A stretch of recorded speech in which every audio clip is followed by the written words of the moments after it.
राष्ट्रवादीला महाविकास आघाडीत मिळाल्यात असं सध्या तरी चित्र आहे, ज्यातल्या 7 डिक्लेअर केल्या, 3 सातारा, माढा आणि रावेर. सातारा माढाचं नेमकं गणित काय?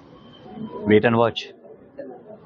तोच प्रश्न परत आहे. अमोल कोल्हेंनी नगरमध्ये महानाट्याचा प्रयोग केला, लंके आले, बीड मधलं वातावरण तुम्ही बघितलं, सोनवणे आले.